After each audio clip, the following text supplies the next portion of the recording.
Hello and welcome to JK maths. I hope आप सब लोग अपने घरों पे सेफ होंगे। तो आज हम स्टार्ट करने वाले हैं जेके पीएसआई का पेपर 2018 का। ठीक है, तो अगर आप चैनल पे नहीं हो तो सब्सक्राइब कर सकते हो और बाकी के मॉक टेस्ट और प्लेलिस्ट आप लोग देख सकते हो। टेलीग्राम लिंक आपका डिस्क्रिप्शन में रहेगा, इंस्टाग्राम लिंक आपका डिस्क्रिप्शन में रहेगा। जो भी आपको डाउट होगा आप मुझे टेलीग्राम पे, इंस्टाग्राम पे जैसे आप कंफर्टेबल, जहां आप कंफर्टेबल हो मुझे पूछ सकते हो। जेके पीएसआई का एज अ मॉक रहेगा ये पेपर तो है जेके पीएसआई का 2018 वाला, लेकिन हम इसको as a mock test consider करेंगे। ठीक है, तो स्टार्ट करते हैं हम लोग।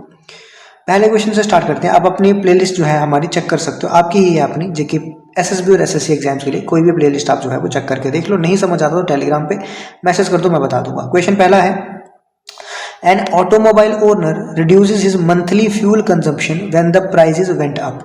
मतलब ऑटोमोबाइल ओनर था एक, मतलब ऐसा मान लो कि अब कार ओनर था। ठीक है, कार ओनर ने क्या किया, जैसे जैसे फ्यूल के प्राइस, जैसे जैसे फ्यूल का प्राइस जो है वो बढ़ता गया, उसने क्या किया, कंजम्पशन जो था फ्यूल का वो क्या करता गया, उसको कम करता गया।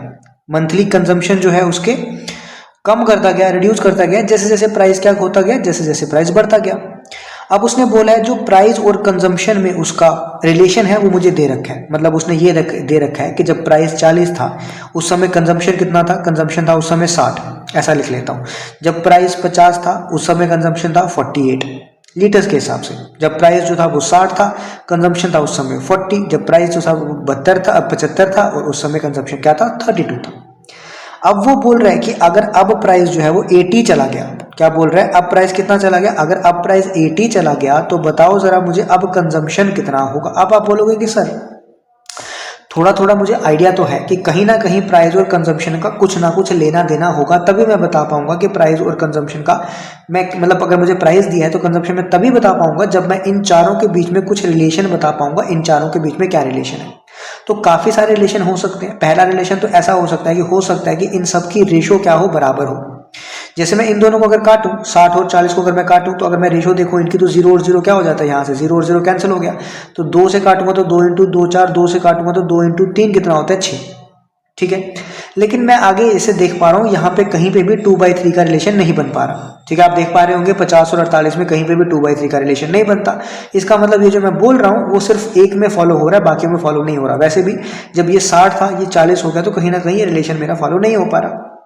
ठीक है, लेकिन आपको इतना पता है कि प्राइस इनटू कंजम्पशन जो है वो क्या होता है, एक्सपेंडिचर होता है। क्या होता है, प्राइस इनटू कंजम्पशन अगर मैं कर दूं तो क्या होता है, एक्सपेंडिचर। तो मैं एक बार वो भी चेक कर लेता हूं, क्योंकि मुझे यहाँ पे डिफरेंट पॉसिबिलिटीज चेक करनी होती है। तो प्राइस इंटू कंजम्पशन करूंगा तो 4 इंटू 6 कितना होता है, 24। तो ये कितना आ गया, 2400 आ गया। 48 इंटू 50 कितना होता है, इसको करने का अच्छा तरीका क्या है, 48 इंटू 100 डिवाइडेड बाई 2। एक सेकेंड, 48 इंटू 100 डिवाइडेड बाई 2 तो कितना हो गया, 4800 डिवाइडेड बाई 2, ये भी हो गया 2400। तो कहीं ना कहीं से मुझे आइडिया लगने लगा कि प्राइस इंटू कंजम्पशन क्या रह रहा है, कांस्टेंट रह रहा है। आगे जब मैंने चेक किया 6 इंटू 4, यहाँ पे भी 24 होगा। यहाँ पे मैंने चेक किया तो इसको मैं इस तरह से कर सकता हूँ, 32 इंटू 75 है तो 25 इंटू 3 कर सकता हूँ। 25 को मैं लिख सकता हूँ 100 डिवाइडेड बाई 4, 4 से काटूंगा 8, 8 इंटू 3 कितना होता है 32, तो ये भी सॉरी 8 इंटू 3 कितना होता है 24, तो ये भी कितना आ गया 2400। इसका मतलब प्राइस इंटू कंजम्पशन अब भी कितना आना चाहिए, 2400। इसका मतलब यहाँ पे कितना लिखूंगा, 30 लिखूंगा, तब भी मेरा कितना बनेगा, 2400 बनेगा। इसका मतलब कंजम्पशन अब कितनी होगी, उसकी कंजम्पशन होगी 30। ठीक है, 30 क्या, 30 लीटर उसकी कंजम्पशन होगी। तो इस तरीके से आपको रिलेशन जो है इसमें बनाना पड़ता।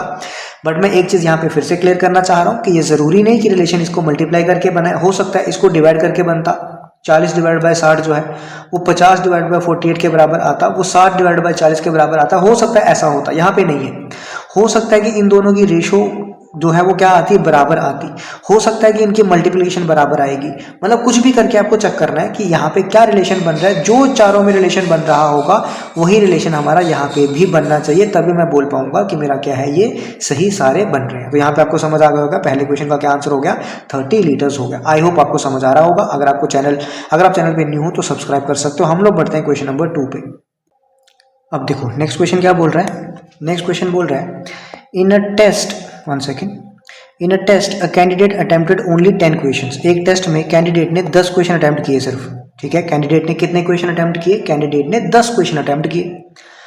And score secured 50% marks in each of the questions. मतलब उसने 10 ही क्वेश्चन जो है वो अटेम्प्ट किए हैं और हर एक क्वेश्चन में उसने 50% मार्क्स सिक्योर किए। इसका मतलब उसने कितने मार्क्स सिक्योर किए होंगे, उसने 5 मार्क्स जो है वो स्कोर किए होंगे। ये समझ आया? पहले आपको इतनी लाइन समझ आई कि नहीं आई? पहले मेन मकसद हमारा ये था। कैंडिडेट ने सिर्फ 10 ही क्वेश्चन अटेम्प्ट किए और हर एक क्वेश्चन में उसने 50% मार्क्स सिक्योर किए। मान लो एक एक, अब आप बोलोगे कि सर 5 कैसे बोल दिया आपने, हो सकता है 2-2 नंबर के क्वेश्चन हो, तो मुझे ये कहीं पे भी नहीं दिया कि क्वेश्चन जो है वो 2 नंबर का है, 1 नंबर है, 3 नंबर का है या 4 नंबर का है। तो मेरी मर्जी है ना, तो जब मेरी मर्जी है तो मैं उसको छोटा ही लेके चलूंगा ना, कैलकुलेशन को बढ़ाऊंगा क्यों मैं अपनी? तो मैंने ये मान लिया कि हर एक क्वेश्चन कितने मार्क्स का था, हर एक क्वेश्चन मेरा 1 मार्क्स का था। अब उसने 10 क्वेश्चन अटेम्प्ट किए, अगर 10 के 10 सही होते तो उसके कितने मार्क्स आते? 10 मार्क्स आते। लेकिन उसके 50% मार्क्स आ रहे हैं, इसका मतलब उसके आधे क्वेश्चन गलत है। आधे क्वेश्चन गलत है मतलब उसके 5 ही क्वेश्चन सही है, और उसने मुझे ऐसा भी नहीं बोला कि कुछ नेगेटिव मार्क्स है। तो 5 ही क्वेश्चन सही है, उसके मतलब कितने मार्क्स आ रहे हैं? उसके 5 ही मार्क्स आ पा रहे हैं। अब वो बोल रहे हैं if he obtained a total of 25% in the test. अब टोटल उसको कितने चाहिए, कितने आ रहे हैं? टोटल 25% आ रहे हैं। टोटल 25% किसके? 10 ही तो क्वेश्चन है टोटल। कितने क्वेश्चन है? 10 ही तो क्वेश्चन है। तो 25% ऑफ 10 क्या आएगा? 25% ऑफ 10। जैसे ही आपने ऐसा लिखा और ये क्वेश्चन आपका हो गया गलत। क्यों? क्योंकि मैंने भी गलत पढ़ा और आप भी मेरे साथ पढ़ रहे हो, तो आपने भी गलत पढ़ा। क्या गलत पढ़ा? क्या बोला है इसने? In a test candidate attempted only 10 marks 10 questions. Candidate ने 10 ही अटेम्प्ट किए, लेकिन ऐसा नहीं है कि क्वेश्चन ही 10 हैं। ठीक है, ऐसा उसने नहीं बोला कि क्वेश्चन ही 10 है, उसने ये बोला है कि उसने कितने अटेम्प्ट किए? उसने 10 ही अटेम्प्ट किए हैं, ऐसा उसका बोलना है। ठीक है, तो मैं यहाँ पे 10 नहीं लिख सकता, मैं ये लिख सकता हूँ कि कितने क्वेश्चन है मुझे नहीं पता, तो मैं ये लिख लेता हूँ 25% ऑफ क्यू। मतलब टोटल क्वेश्चन कितने थे, मैंने ये बोल दिया कि टोटल क्वेश्चन क्यू थे। तो 25% ऑफ क्यू जो है उसको लाने हैं। ठीक है, या उसके मार्क्स आए, और उसके मार्क्स एक्चुअल में आए कितने थे? उसके मार्क्स आए थे 5 मार्क्स। समझे क्या बोला मैंने ये बोला, मैंने नहीं बोला, उसने बोला था if he obtained a total of 25% in the test. उसके टोटल 25% ही मार्क्स आए हैं। तो आप ऐसा भी बोल सकते थे, जो हम रेशो से पढ़ते हैं कि 25% की वैल्यू कितनी है यहाँ पे? 5 मार्क्स के बराबर है। हमें चाहिए 100% की, तो पहले मैं अगर 1% की निकाल लूँ वैसा भी कर सकता हूँ, या फिर यहीं से आप डायरेक्टली कर दो। 100% कैसे निकाल सकते हैं? 25 को 4 से मल्टीप्लाई कर दूंगा। अगर 25 को 4 से किया तो 5 को भी 4 से करना पड़ेगा। इसका मतलब 100% मतलब 20 मार्क्स। इसका मतलब उसके मार्क्स कितने, क्वेश्चन कितने होंगे? 20 क्वेश्चन होंगे। ऐसा भी कर सकते हो, या 1% की वैल्यू निकाल लो, 5/25, फिर 100% की वैल्यू निकाल लो, तब भी कितना आंसर आएगा आपका? 20 ही आएगा। ये क्वेश्चन मैं आपको 3 से 4 पहले ही करवा चुका हूँ, और ये मैंने आपको बोला भी था, ये बहुत इंपॉर्टेंट क्वेश्चन है। इस क्वेश्चन के आने के चांसेस बहुत ज़्यादा होते हैं, तो ये थोड़ा सा मार्क कर लेना, ये इंपॉर्टेंट क्वेश्चन में आता है। ठीक है, हम लोग पढ़ते हैं क्वेश्चन नंबर नेक्स्ट पे। नेक्स्ट है आपका, कहाँ से क्वेश्चन है ये? एजेस वाले से क्वेश्चन है। A father is 9 times as old has his son. ये फादर आ गया, ये सन आ गया, आगे मदर भी है, तो ये मैंने लिख दिया मदर। फादर जो है वो सन के 9 टाइम्स है, तो मतलब सन मैंने मान लिया 1, फादर मैंने मान लिया 9, क्योंकि 9 टाइम्स था। ठीक है, and mother is 8 times as old as his son. मतलब मदर क्या है? 8 टाइम है, तो मैंने 8 मान लिया। अब उसने बोला है टोटल सम तीनों का मिला के 68 ईयर्स है। तो पूछा क्या है मुझे? सन की एज। तो 8 और 1 9, 9 और 9 कितने हो गए? 18। इसका मतलब 18 रेशो की वैल्यू मुझे कितनी दी है? 68 के बराबर। अब आप अपनी गलती कैसे पकड़ोगे? आप देखोगे कि सर 18 जो है वो 68 से जा ही नहीं रहा, इसका मतलब मैंने कहीं से कहीं गलती की होगी। ये मैं वो बता रहा हूँ कि जहाँ जल्दबाजी में इंसान सोचता है कि क्वेश्चन बहुत आसान है और बहुत मतलब वो कर देता है, बहुत छोटी छोटी गलती कर लेता है। क्वेश्चन फिर से पढ़ो। The sum of the father and the mother's age. उसने सन बोला ही नहीं है बीच में, उसने क्या बोला? फादर और मदर की एज। तो 17, ये 9 और 8 कितने बने? 17। तो यहाँ पे 18 ना, आगे क्या आना था? यहाँ पे आना था 17। क्या आना था? 17। अब ये 17 से कटेगा तो 17 इंटू 2 कितना होता है? 34, और 4 कितना होता है? 68। इसका मतलब 1 रेशो की वैल्यू आई 4। पूछा है मुझे सन की वैल्यू, और सन का कितना था? 1 रेशो। इसका मतलब सन की ये कितने आ गई? एज कितनी आ गई? 4 ईयर्स आ गई। तो ये छोटी छोटी गलतियां मैं आपको बता रहा हूँ, जल्दबाजी में आप लोग गलतियां करोगे, और ये इसी टाइप के क्वेश्चन देता है ताकि आपसे गलतियां हो। ऑल्दो आजकल इतने आसान क्वेश्चन पूछे नहीं जाएंगे, क्योंकि ये पेपर है, तो इसको हम एज अ मॉक लेना है, तो मैं करवा रहा हूँ। आगे बढ़ते हैं। नेक्स्ट क्वेश्चन देखो, ये भी थोड़ा सा अच्छा क्वेश्चन है। मतलब ये ऐसे क्वेश्चन जनरली आते नहीं आजकल, बट कोई भरोसा जेकेएसबी का नहीं होता। क्वेश्चन अच्छा है। ए बी सी डी के पास, चारों के पास क्या है? ईच बोला उसने। ईच के हर एक के पास कितना? 100 रुपया। तो मैंने मान लिया ए यहाँ पे, बी यहाँ पे, सी यहाँ पे, डी यहाँ पे, हर एक के पास कितना रुपया है? हर एक के पास 100 रुपया है। आगे वो क्या बोला जा रहा है? आगे वो बोल रहा है कि ए पेज 20 टू बी। ए जो है वो बी को कितना पे कर रहा है? 20। इसका मतलब ए के पास अब कितना रह गया? बी के पास कितना हो गया? 120। क्योंकि ए जो है वो 20 पे कर रहा है, तो ए के पास 20 कम हो जाएंगे। बी जो है वो 20 ले रहा है ए से, तो बी के पास कितने हो जाएंगे? 120 हो जाएंगे। हु पेज ₹10 टू सी। अब क्या कर रहा है, बी क्या कर रहा है, सी को 10 रुपये दे रहा है। तो मतलब बी के पास 10 और कम हो जाएंगे, तो -10 करके यहाँ 110 रह गए। ये 10 जो इसने कम किए वो किसको दिए, सी को दिए, तो सी के पास भी कितने हो गए, 110 हो गए। Who gets ₹30 from D. अब सी क्या हो रहा है, सी जो है वो 30 डी से भी ले रहा है। इसका मतलब डी से 30 कम हुए, कितने बन गए, 70। ये जो 30 कम हुए वो क्यों, क्योंकि वो किसको दे रहा होगा, 30 सी को दे रहा होगा। हु गेट्स मतलब सी की ही बात हो रही है, तो सी के पास 30 और आ गए, तो सी के पास कितने हो गए, 140। अब मैं फाइनल बात करूं अगर, तो फाइनल अगर मैं देखूं तो ए के पास कितने हैं, 110 रुपया है, सॉरी बी के पास 110 है, ए के पास कितना है 80, सी के पास कितना है 140 और डी के पास कितना है 70 रुपये। सी इज द रिचेस्ट बोला है तो बिल्कुल सही बात है, डी इज द रिचेस्ट हो ही नहीं सकता क्योंकि डी के पास तो 70 है। डी तो सबसे क्या हुआ, क्या बोलते हैं उसको, रिचेस्ट का क्या होता है दूसरा, गरीब क्या बोलते हैं, गरीब को क्या बोलते हैं, मैं भूल गया, ठीक है जो भी बोलते हैं।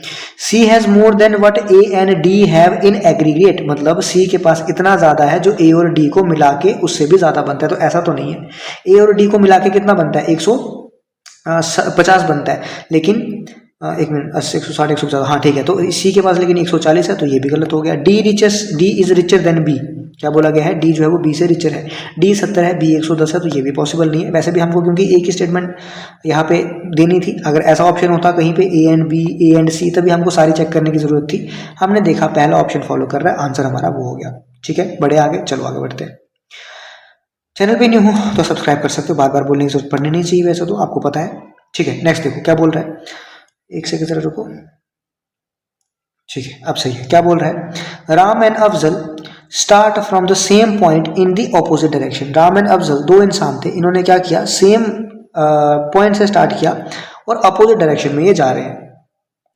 तो क्या बोल रहे हैं, दोनों अपोजिट डायरेक्शन से स्टार्ट कर रहे हैं। तो मतलब मैंने मान लिया कि राम जो है वो यहाँ से स्टार्ट कर रहा है और अफजल जो है वो, एक सेकेंड रुको जरा, अफजल जो है वो यहाँ से स्टार्ट कर रहा है। ठीक है, फ्रॉम द सेम पॉइंट, अच्छा सेम पॉइंट है ना, तो क्या कर रहा हूँ मैं, एक सेकंड रुको जरा, सेम पॉइंट है। ठीक है, तो इसका मतलब अफजल भी कहाँ से स्टार्ट कर रहा होगा, यहाँ से स्टार्ट कर रहा होगा, बट ऑपोजिट डायरेक्शन में। इसका मतलब राम अगर इस डायरेक्शन में जा रहा है तो अफजल जो है वो इस डायरेक्शन में जा रहा होगा, ये मुझे पता है। आफ्टर ईच 1 किलोमीटर, हर एक किलोमीटर बाद राम जो है वो लेफ्ट टर्न करता है। मतलब 1 किलोमीटर मान लो यहाँ हो गया, राम ने लेफ्ट टर्न किया, अब दोबारा 1 किलोमीटर हो गया, राम लेफ्ट टर्न करेगा, दोबारा 1 किलोमीटर हो गया, राम लेफ्ट टर्न करेगा, तो राम ऐसे आता जाएगा। लेकिन अफजल जो है, Ram always turns left and Afzal always turns right. Afzal क्या है, 1 किलोमीटर बाद ऐसे राइट टर्न करेगा, फिर दोबारा 1 किलोमीटर बाद ऐसे राइट टर्न करेगा, फिर दोबारा 1 किलोमीटर बाद ऐसे राइट टर्न करेगा। ठीक है, ये उसने मुझे बोल रखा है। अब उसने बोला है कि क्या बोला है, after both have travel 2 kilometre. अच्छा ठीक है, तो ठीक है, मुझे दोबारा एक बार, मतलब ये आपको समझ आ गया ना, होगा कुछ ऐसा, लेकिन फिगर मैंने उस तरीके की नहीं बनाई। आप मुझे फिगर एक बार फिर से बनाने दो। ठीक है, आप ध्यान से सुनना, ये था पॉइंट।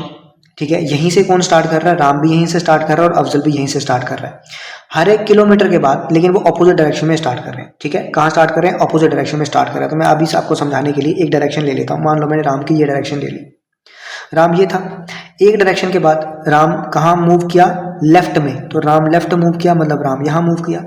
फिर दोबारा ये 1 किलोमीटर था, मान लो 1 किलोमीटर बाद राम दोबारा लेफ्ट मूव करेगा, मान लो ये लेफ्ट है, दोबारा लेफ्ट मूव करेगा, तो मान लो यहाँ दोबारा स्टार्टिंग पे आ जाएगा, फिर दोबारा लेफ्ट मूव करेगा। तो मतलब राम जो है वो इस तरह से चक्कर जो है वो काटता जाएगा। लेकिन दूसरे अगर मैं अफजल की बात करूं तो अफजल क्या करेगा, यहाँ से मैं आपको थोड़ा सा समझाने की कोशिश अगर करूं तो अफजल क्या कर रहा है, अपोजिट डायरेक्शन में जा रहा है, तो मतलब पहले यहाँ जा रहा होगा, उसके बाद वो राइट मूव कर रहा है, उसके बाद कहाँ मूव कर रहा है, वो राइट मूव कर रहा है, मतलब यहाँ मूव कर रहा है। उसके बाद वो दोबारा राइट मूव कर रहा है 1 किलोमीटर, मतलब यहाँ मूव कर रहा है। इसके बाद वो दोबारा राइट 1 किलोमीटर मूव कर रहा है, मतलब इस तरह से वो मूव कर रहा होगा। अब वो बोल रहा है कि after both have travelled 2 kilometre, तो राम का 2 किलोमीटर देखो जरा कहाँ होगा, राम का 2 किलोमीटर होगा, राम 1 किलोमीटर यहाँ और 1 किलोमीटर यहाँ, मतलब 2 किलोमीटर के बाद राम यहाँ होगा, और अफजल का 2 किलोमीटर, 1 किलोमीटर यहाँ और 1 किलोमीटर यहाँ होगा।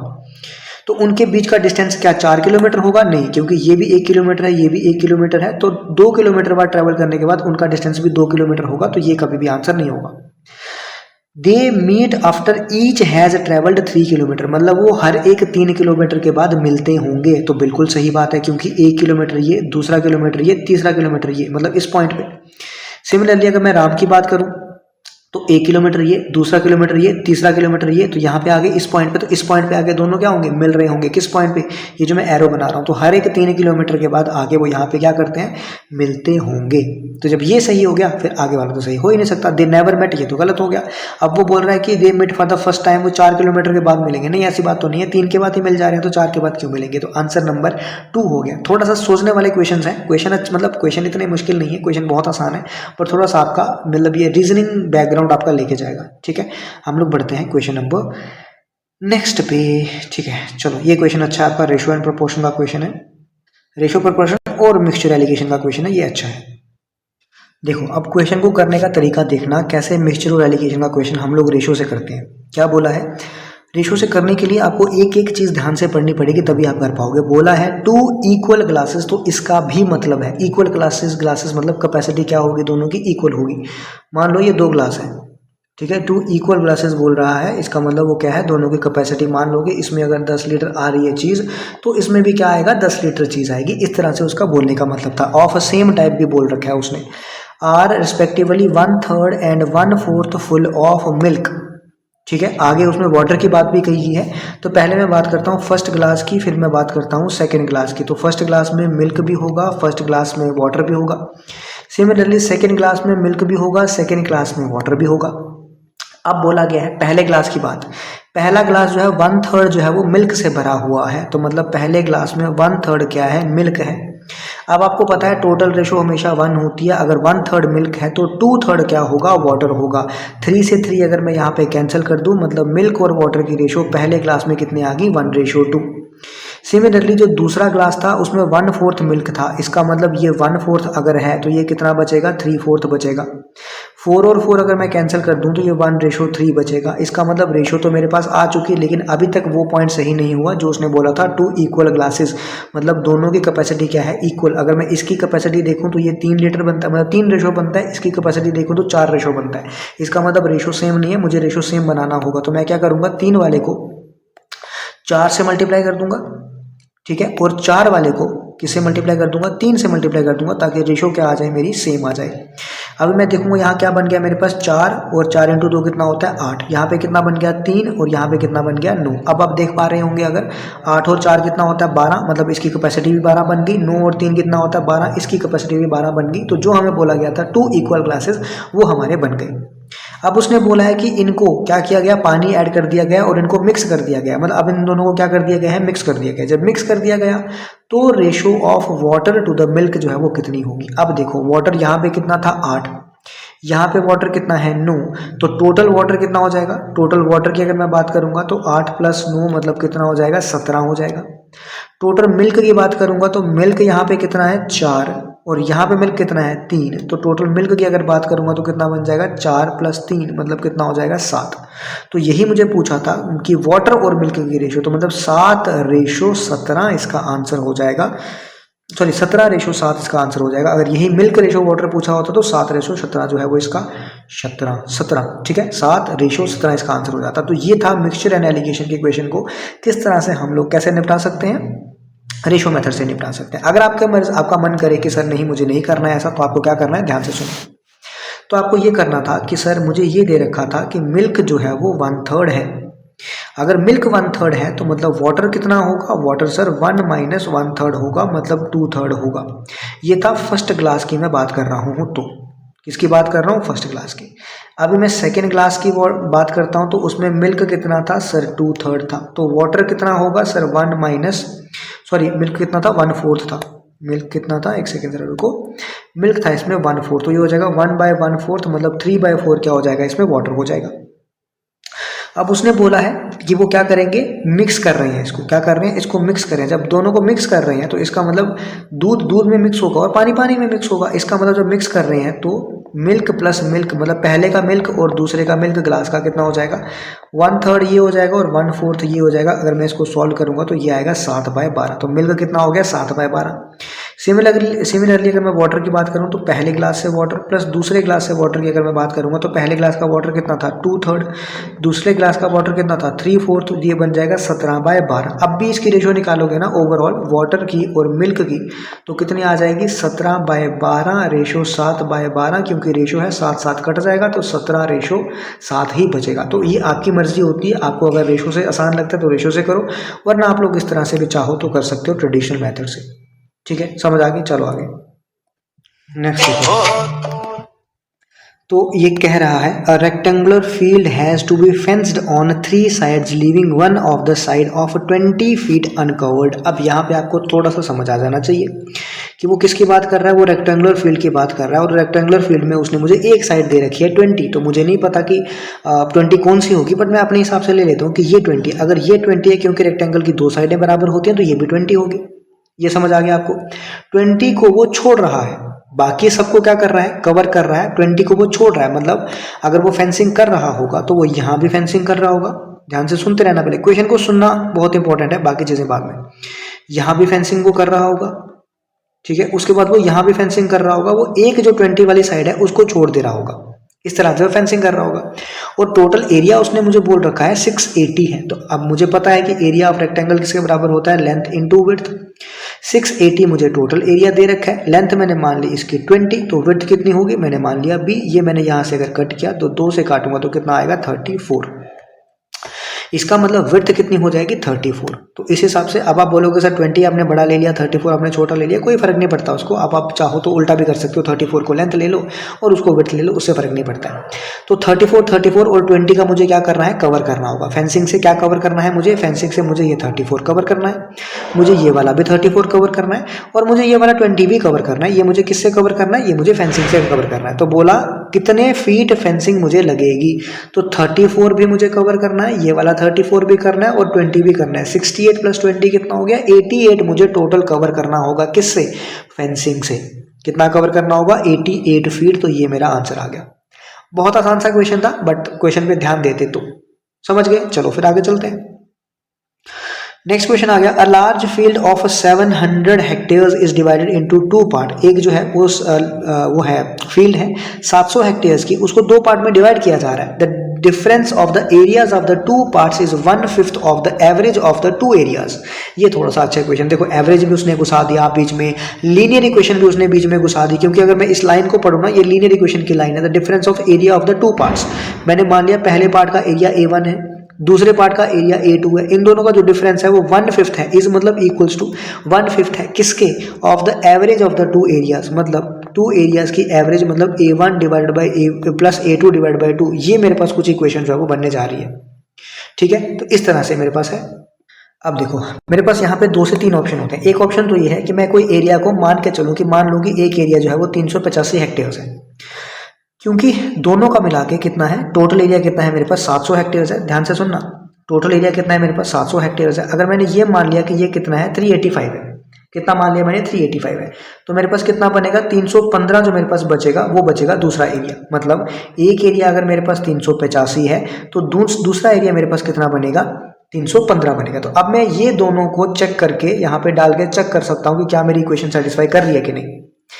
पहला एरिया कितना आ गया 385, दूसरा एरिया कितना आ गया 315। दोनों का अगर मैं डिफरेंस लूंगा तो कितना आ जाएगा मेरे पास 70 आ जाएगा। इसका मतलब यहाँ पे कितना आएगा 70 equals to 1/5 into A1 plus A2 कितना है मेरे पास, दोनों का मिला के एरिया कितना है 700, तो 700 डिवाइडेड बाई 2। ठीक है, इतना समझ आ गया आपको। ये 5 इंटू 2 कितना होता है 10, 10 से ये 0 कट गया तो इस साइड भी क्या आ गया 70, तो 70 इक्वल्स टू 70 बराबर हो गया। इसका मतलब मेरा यही वाला आंसर होगा, ठीक है। लेकिन यहाँ पे भी गलती, उसने क्या पूछा है, मुझे पूछा है स्मॉलर का, तो ये वाला आंसर ना होगा। स्मॉलर मेरे पास कितना होगा 315, क्योंकि एरिया मेरे पास दोनों यही होंगे, एक 385 होगा और एक 315 होगा, लेकिन मुझे स्मॉलर का पूछा है तो आंसर कितना हो जाएगा, ये ना होके आंसर हो जाएगा 315। एक ऑप्शन आपके पास ये था कि इस तरीके से आप जा सकते थे। अब आपको इस तरीके से नहीं जाना, मैं आपको डिफरेंट तरीके जो है वो बता देता हूँ।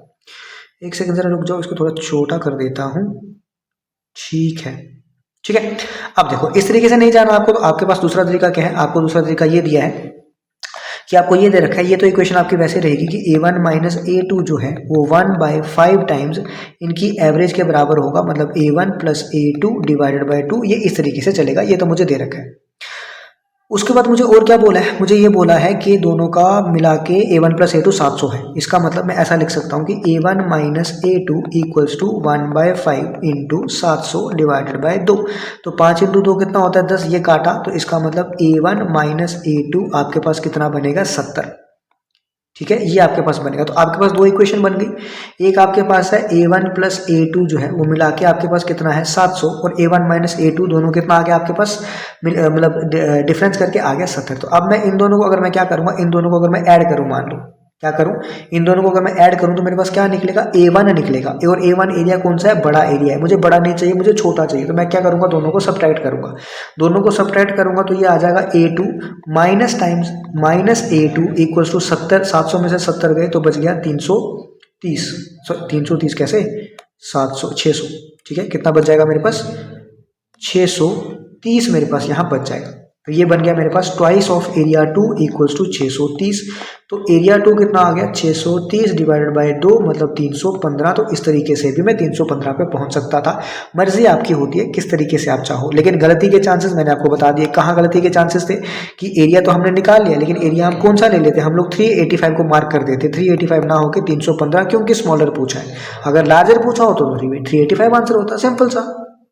नेक्स्ट देखो ध्यान से, two station P and Q are 110 kilometre apart on a straight track. मतलब दो स्टेशन है P और Q, मान लो यहाँ पे P है, यहाँ पे कहीं Q होगा।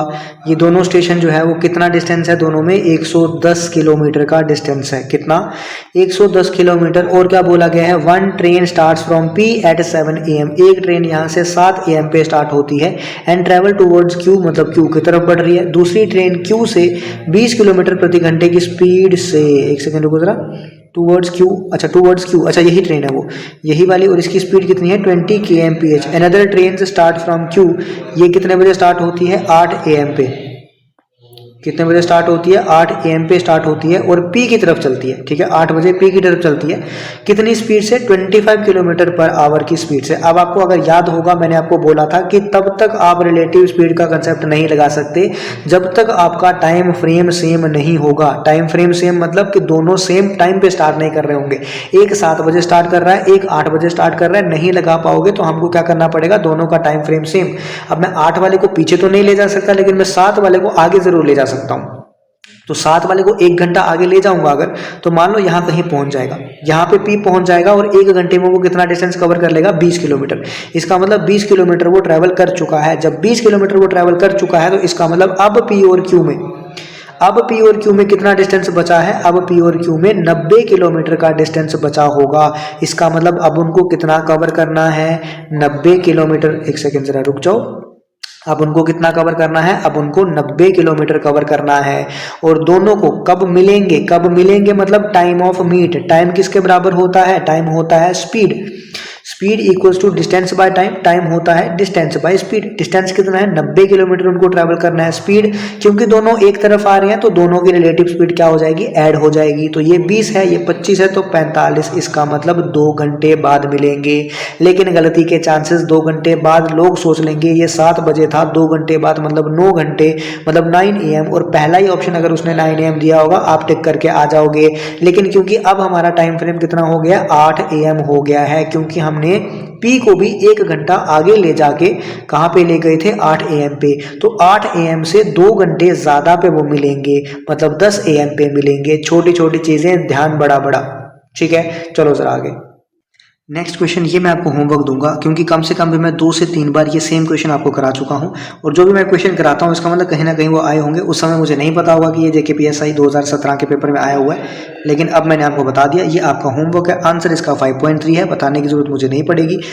अगर आपका आंसर आ जाता है और आप चाहते हो कि मैं मेथड बताऊं, सर मेरा ये मेथड है, मेरा ऐसा मेथड है, मैंने आसान निकाला, मैंने मुश्किल निकाला, मेरे से नहीं निकला, जो भी है उस समय मैं बता दूंगा आपको। लेकिन ये चीजें मैंने पढ़ा रखी है, ये आपका होमवर्क रहेगा। हम लोग बढ़ते हैं जरा आगे बढ़ेंगे क्योंकि क्वेश्चन और भी बहुत ज्यादा होते हैं ना। फिर ज्यादा क्वेश्चन है तो टाइम भी आपका इतना ज्यादा वेस्ट नहीं करना होता, तो सारे क्वेश्चन कवर करने भी हैं। आप देखो, a fruit seller had some oranges. A fruit seller के पास क्या है, कुछ ऑरेंजेस होंगे। He sells 40% of the oranges and still has 420 oranges, मतलब 40% उसने सेल कर दिया। बहुत ही आसान क्वेश्चन है। इसका मतलब 60% बचे होंगे। इसका मतलब 60% की वैल्यू कितनी है 420। इसका मतलब 1% की वैल्यू कितनी है 7। इसका मतलब 100% की वैल्यू कितनी होगी 700। बताने की जरूरत नहीं पड़ेगी। ये इतने छोटे छोटे कंसेप्ट, पिद्दी से कंसेप्ट जो मैं आपको पहली वीडियोज में बता देता हूँ, तो इसमें मुझे कुछ लगा नहीं कि कुछ था। ये बहुत ही आसान सा क्वेश्चन था, तो ज्यादा टाइम वेस्ट नहीं करेंगे, आगे बढ़ते हैं। नेक्स्ट क्या बोल रहा है question, an accurate clock, accurate clock shows 8 o'clock in the morning. एक एक्यूरेट क्लॉक है, वो क्या बताती है 8 o'clock टाइम शो करती है मॉर्निंग का। Through how many degrees will the hour hand rotate when the clock shows 2 o'clock in the afternoon. मतलब वो कितने डिग्री क्लॉक रोटेट करेगी। ऑल्दो ये क्वेश्चन आपका क्लॉक्स का क्वेश्चन आ गया, बट यहाँ पे अब क्वेश्चन आ चुका है तो मुझे कराना पड़ेगा। ठीक है, तो वो बोल रहा है, मतलब कुछ इस तरह का वो क्वेश्चन बोल रहा है कि ये कुछ इस तरह का हमारे पास क्लॉक है, 8 बजते हैं, कुछ कहाँ पे बजते हैं 8, कुछ यहाँ पे बजते होंगे, इस तरह से कुछ होगा। ये कितने बजे मेरे पास 8 बजे। ठीक है, यहाँ की सुई 8 और यहाँ कितनी होगी 12, ये 8 बजे। अब वो बोल रहा है कि जब 2 बजते होंगे, ठीक है 2 बजते होंगे तो कुछ इस तरह से होगा, ध्यान से देखते रहना इसको। 2 बजते होंगे मतलब कुछ इस तरह से होगा, ये कुछ थोड़ा सा इस तरह से होगा, ये 2 बज रहे हैं। ठीक है, अब वो बोल रहा है जब 2 बजते होंगे तो ये बताओ कि आवर हैंड कौन सी, ये वाली, ये जो छोटी वाली है छुटकू वाली, ये आवर हैंड जो है वो कितना मूव करती होगी। मतलब 8 से पहले ये जाती है कहाँ 9 पे, 9 से जाती है कहाँ 10 पे, 10 से जाती है कहाँ 11 पे, 11 से जाती है 12 पे, 12 से 1 पे, 1 से 2 पे। ठीक है, इसका मतलब इसने कितना रोटेट किया होगा, कितने चक्कर मारे, 1 मारा, 2 3 4 5 6। 8 से 9 पे कितना हो गया 1, 9 से 10 पे कितना हो गया 2, 10 से 11 पे 3, 11 से 12 पे 4, 12 से 1 पे 5, 1 से 2 पे 6। तो इसने कितने चक्कर मारे होंगे, इसने 6 चक्कर मारे होंगे। ठीक है, कितने मारे होंगे इसने 6 चक्कर, या फिर ये बोल सकते हो ये कितने घंटे रोटेट हुई होगी, 6 घंटे रोटेट हुई होगी। और 1 घंटे में कितने डिग्री रोटेट होती है वो मुझे देखना है। अब आप थोड़ा सा ध्यान से देखना, क्योंकि कंसेप्ट यहाँ पे आ चुका है तो मुझे कंसेप्ट ही बता देने दो जरा। 1 घंटा मतलब यहां से लेके, अगर मैं ध्यान से देखूं, 1 सेकंड जरा रुको, हाँ ठीक है, ये मैं आवर हैंड की बात कर रहा हूँ। मैं अभी वो मिनट हैंड वाली सुई नहीं ले रहा हूँ, मैं आवर हैंड की बात कर रहा हूँ। आवर हैंड मतलब कौन सी वाली, जो घंटे बताती है। अब वो 1 घंटे में सिर्फ इतना ही मूव करती है। ये 12 था, 12 से कहाँ मूव कर गई 1, उसके बाद 1 से कहाँ मूव करेगी 2 मूव करेगी, 2 से कहाँ मूव करेगी फिर 3, ये 1 घंटे में मूव कर रही है। तो इसका मतलब 12 घंटे में ये कितना मूव करती होगी, पूरा यहां से लेके मूवमेंट होके 12 घंटे में दोबारा कहाँ आती होगी वापस। इसका मतलब 12 घंटे में ये पूरा मतलब 360 डिग्री रोटेट होती होगी। तो 1 घंटे में ये कितना रोटेट होती होगी 30 डिग्री। यहाँ ये कितने घंटे रोटेट हो रही है 6, तो 6 घंटे में कितना रोटेट होती होगी 180 डिग्री। इसका मतलब कितने का चेंज आ जाएगा 180 डिग्री का। बस इतना ही तो पूछा था उसने, कुछ अलग पूछा था क्या, इतना ही पूछा था। यही मुझे पूछा होता मिनट हैंड के बारे में। ये मैंने जो बताया आपको, ये किस हैंड के बारे में बताया, ये आवर हैंड की बात हुई। ठीक है, किसकी बात हुई, ये आवर हैंड की बात हुई, मतलब घंटे वाली जो सुई होती है उसकी बात हुई। सिमिलरली अगर मैं बोल देता हूँ यहाँ पे आपको, ऐसा समझ लो कि ये मिनट हैंड की बात हो रही है। इसकी बात हो रही है, 1 सेकंड जरा रुको, ये किसकी बात हो रही है, मान लो ये मिनट हैंड की बात हो रही है। तो अब आप थोड़ा सा अगर ध्यान से देखने की कोशिश करोगे, 1 सेकंड जरा रुको, ठीक है, अगर आप थोड़ा सा ध्यान से देखने की कोशिश करोगे तो मिनट हैंड जो है वो 1 मिनट में पहले यहाँ आएगी, फिर 1 मिनट में आगे यहाँ आएगी, फिर 1 मिनट में यहाँ आएगी, फिर यहाँ आएगी। ऐसे कितने हो जाएंगे 5 मिनट। फिर ऐसे मूव करती रहेगी, ऐसे मूव करती रहेगी। तो इसका मतलब यहाँ पे आप देख पा रहे हो, ये 15 मिनट, ये 30 मिनट, ये 45 मिनट, ये 60 मिनट। इसका मतलब आवर हैंड जो है वो 60 मिनट में कितना कवर करती है 360 डिग्री। इसका मतलब 1 मिनट में कितना कवर करेगी 3 डिग्री। ठीक है, तो ये आपको याद रखने हैं कंसेप्ट। और कंसेप्ट याद रखने की जरूरत नहीं होती, इतना सा अगर आप फिगर बना लेते हो ना आपको सारा पता चल जाता है। आपको फुल साइकिल के बारे में देखना, तो फुल साइकिल आपको यहाँ पे दिख रहा है कि मिनट हैंड जो है यहाँ उसके 5 मिनट होते हैं, फिर 10 मिनट होंगे, फिर 15 होंगे, फिर 20 होंगे, फिर 25, फिर 30 मिनट। ऐसे करते करते वो पूरा चक्कर जब मारेगी तो उसके कितने मिनट होंगे 60 मिनट होंगे। इसका मतलब 60 मिनट में वो पूरा चक्कर मारेगी। पूरा चक्कर मतलब 360 डिग्री। इसका मतलब 1 मिनट में वो 3 डिग्री रोटेट करेगी। सिमिलरली अगर मैं बात करूं इसकी आवर हैंड की, तो आवर हैंड जो है वो 1 घंटे में यहाँ आएगी, फिर 1 घंटे में यहाँ, फिर 1 घंटे में यहाँ। ऐसे वो पूरे 12 घंटे में पूरा चक्कर मारेगी। 12 घंटे में पूरा चक्कर मतलब 12 घंटे में 360 डिग्री। इसका मतलब 1 घंटे में 30 डिग्री। अब क्योंकि ये 6 घंटे रोटेट कर रही थी, 6 घंटे मूव कर रही थी, 1 घंटे में 30, तो 6 में 180 डिग्री। खत्म हो गई कहानी।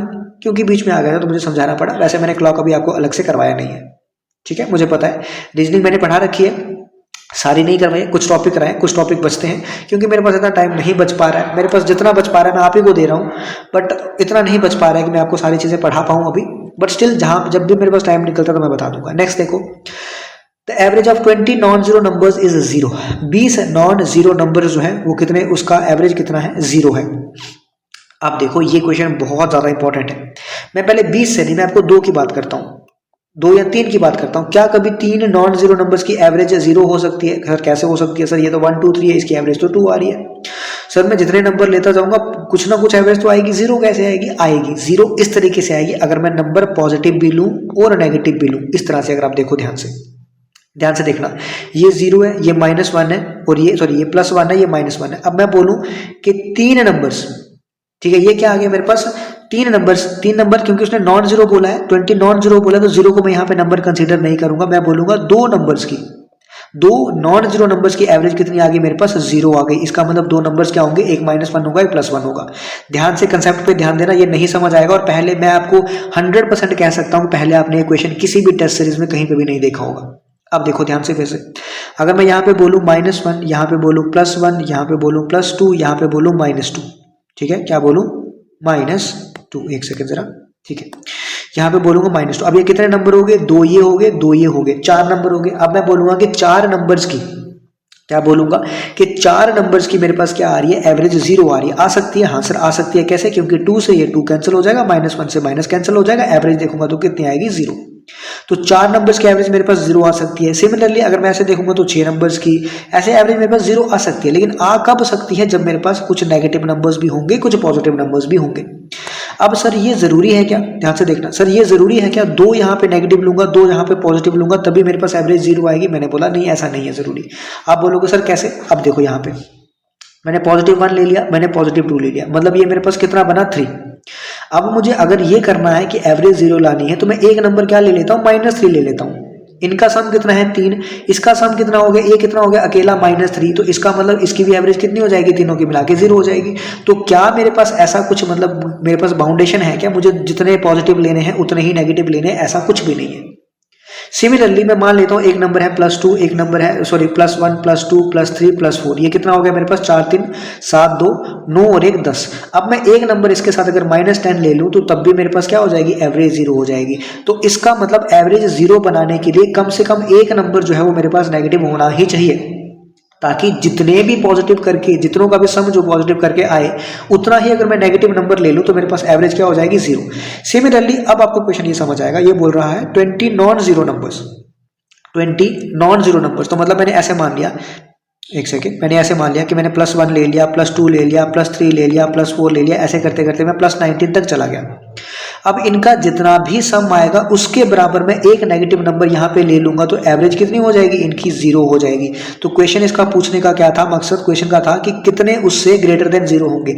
तो ग्रेटर देन 0 1 भी हो सकता है, 2 भी हो सकते हैं, 3 भी हो सकते हैं, 4 भी हो सकते हैं, ऐसा भी हो सकता है, लेकिन मैक्सिमम कितने हो सकते हैं, 19 जो होंगे वो ग्रेटर देन 0 होंगे, इससे ज्यादा नहीं हो सकते। क्योंकि अगर 20 के 20 पॉजिटिव हो गए तो एक भी नेगेटिव नहीं होगा, तो एवरेज कभी भी 0 नहीं हो पाएगी। तो इसका मतलब इसका आंसर कितना आ जाएगा, 19 नंबर जो है, how many of them may be greater, तो 19 जो है वो उससे ज्यादा हो सकते हैं। ऑल्दो 18 भी हो सकते हैं, 10 भी हो सकते हैं, बट हमें क्योंकि उसने मे बी पूछा है तो मैक्सिमम नंबर यहाँ पे पूछना है, एट द मोस्ट भी उसने पूछा है, एट द मोस्ट, ठीक है, ज्यादा से ज्यादा। तो इसका मतलब 19 हमारे पास हो सकते हैं। तो ये कंसेप्ट आपको जब तक नहीं पता, ये जब तक नहीं पता, तब तक ये क्वेश्चन निकल ही नहीं सकता, कुछ भी कर लो। नेक्स्ट आ चुका है ट्रिग्नोमेट्री का क्वेश्चन। क्वेश्चन क्या बोल रहा है, क्वेश्चन बोल रहा है the angle of elevation of a 5 metre long ladder. तो लैडर जो है वो 5 मीटर लॉन्ग है। तो आपको पता है लैडर कैसे होती है, लैडर हमेशा जो है वो वॉल के साथ चिपकी होगी। 5 मीटर लॉन्ग लैडर है, तो मतलब ये मेरे पास कितना आ जाएगा, 5 आ जाएगा, ठीक है। उसके बाद 45 डिग्री उसका एंगल है, किसके साथ, फुट ऑफ द लैडर के साथ, किसका, वॉल का। तो ये मेरे पास वॉल होगी, इसका एंगल कितना दे रखा है मुझे, 45 डिग्री एंगल दे रखा है। अब आपको पता है एंड 3 मीटर अवे, इसका मतलब ये भी कितना होगा, मेरे पास 3 होगा। अब आपको पता है कि 3 4 5 मेरे पास क्या होता है, ट्रिपलेट होता है, तो 3 4 5 मेरे पास ये 4 आएगा। तो कोई यही पूछा था, तो वॉल का हाइट कितना है, 4 है। बेवकूफ़ी मत करना कि मैं यहाँ पे निकाल के चेक करता हूँ कि सर मेरे पास पाइथागोरस थ्योरम होती है, हाइपोटेन्यूज का स्क्वायर इक्वल्स टू बेस का स्क्वायर प्लस परपेंडिकुलर का स्क्वायर, 5 का स्क्वायर सर 25 होता है, ये 9 होता है, प्लस पी का स्क्वायर 25 माइनस 9 करूँगा सर पी का स्क्वायर 16 इक्वल्स टू पी का स्क्वायर, सर पी करूँगा तो प्लस माइनस 4 आएगा। पी कभी भी नेगेटिव, क्योंकि साइड है नेगेटिव नहीं हो सकती, तो पॉजिटिव 4 आएगा। इतना दिमाग खराब आपने करने की जरूरत नहीं है, जब आपको क्या पता होगा, ट्रिपलेट पता होगा। कौन से ट्रिपलेट, पाइथागोरियन ट्रिपलेट अगर आपको पता है तो आप ये चीज़ें आराम से कर सकते हो। मैंने बहुत बार आपको बता रखा है, जस्ट सर्च करो, सर्च करो क्या, ट्रिपलेट्स, क्या सर्च करो, ट्रिपलेट्स इन मैथमेटिक्स या ट्रिपलेट्स इन मैथ सर्च करो। कम से कम आपको 5, एक तो आपके पास ऐसे ये है 3 4 5, इसके जो भी मल्टीपल होंगे वो सारे के सारे ट्रिपलेट होंगे। मतलब अगर मैंने मान लिया इसको 2 से मल्टीप्लाई कर दिया 6, ये 8, ये 10, ये भी ट्रिपलेट होगा। 3 से मल्टीप्लाई कर दिया तो 9 12 15, ये ट्रिपलेट हो गया। 4 से कर लिया तो 12 16 20, ये तो बनते ही बनते हैं, ये तो बनते ही जाएंगे जितने मर्जी बना लो। उसके अलावा भी आपके पास 5 से 6 ट्रिपलेट ऐसे होंगे, एक 7 से बनेगा, एक आपका 9 से बनेगा, एक आपका 11 से बनेगा, एक आपका 12 13 से बनेगा, एक आपका 40 41 से बनेगा। ये ट्रिपलेट जो है ना, कुछ 5 से 6 ट्रिपलेट ऐसे हैं जो आपको याद रखोगे तो बहुत ज़्यादा आसानी होगी। मैं बढ़ता हूँ अगले क्वेश्चन पे, ठीक है। चलो ज़रा देखते हैं क्या है क्वेश्चन अगला।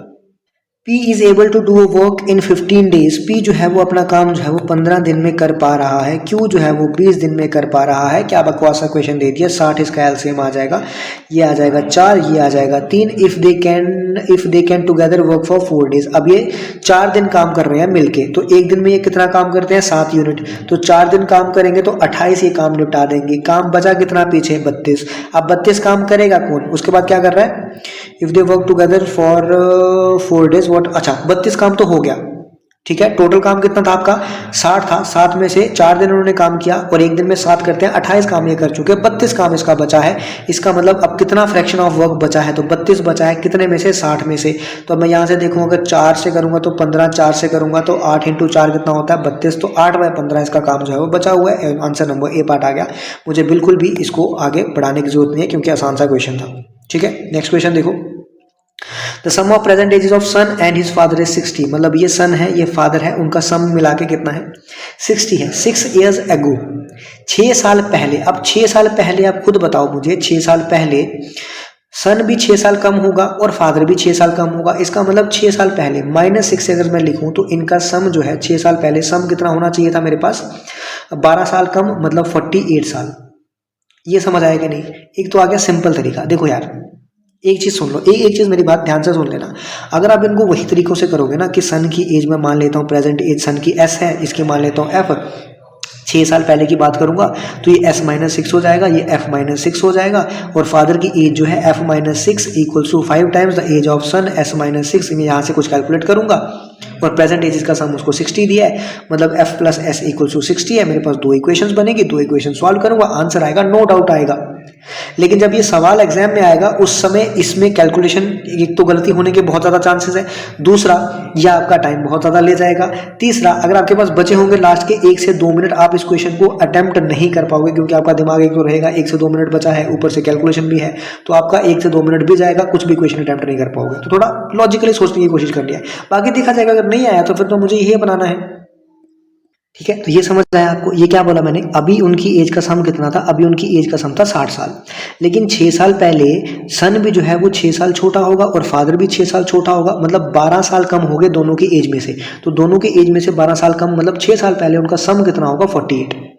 अब 6 साल पहले की मुझे कंडीशन दी है, ये फादर लिख लिया, ये सन लिख लिया। फादर जो है वो 5 टाइम्स है सन के, मतलब दोनों की रेशो कितनी है, 6। तो 6 रेशो किसके बराबर है, 48 के बराबर। 1 रेशो किसके बराबर होगी, 8 के बराबर। ये कब की कंडीशन है, ये है 6 साल पहले की।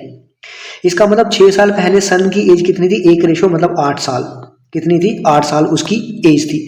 पूछा है आफ्टर 6 साल सन की एज, तो पहले तो ये कौन सा था, ये था 8 साल पहले का। तो अगर मैं प्रेजेंट में देखूं सन की एज, तो 8 + 6 साल, मतलब प्रेजेंट में तो कितनी हो जाएगी, 14। लेकिन 6 साल बाद पूछी है तो 14 + 6 कितनी हो जाएगी, 20। आंसर आ गया 20 ईयर्स, खत्म हो गया। कोई इक्वेशन नहीं बनानी पड़ी, कोई कुछ नहीं बनाना पड़ा। इसी तरीके से आप चाहते हो कि इसी तरीके से अगर आपको सारे क्वेश्चंस करने हैं एजीज के, तो मैंने मैथ्स की जो प्लेलिस्ट है, ओवरऑल मैथ्स की, जब प्लेलिस्ट सेक्शन में जाओगे, या तो आप प्लेलिस्ट सेक्शन में जाओ या तो आप कोर्स सेक्शन में जाओ, दोनों में आपको एक दिखेगा मैथ्स एक प्लेलिस्ट दिखेगी, maths for JK PSI, JK SSB, SSC, railway करके प्लेलिस्ट दिखेगी। उसमें आपको एक वीडियो दिखेगी एजिस प्रॉब्लम या फिर प्रॉब्लम ऑन एजिस ऐसे करके एक प्लेलिस्ट दिखेगी। उसमें जितने भी क्वेश्चन मैंने आपको एजिस के कराए हैं सारे के सारे इसी तरीके से कराए हैं, आपको कोई भी क्वेश्चन बनाने की जरूरत नहीं है। तो अगर आप चाहो तो आप लोग यहाँ से पढ़ सकते हो, और आप न्यू हो तो चैनल को सब्सक्राइब कर सकते हो। आज के लिए इतना ही था, आज का टेस्ट इतना ही था, ये पेपर था। बाकी जेके एसएसबी के जेके पीएसआई के अब जितने भी पेपर हुए हैं ना, लास्ट जो शिफ्ट वाइज पेपर हुए, जितने भी पेपर हुए थे सारे एक एक करके हम लोग सॉल्व करने वाले हैं, ठीक है। तो मिलते हैं अपने अगले लेक्चर में, तब तक के लिए tata, good night, bye bye, जय हिंद।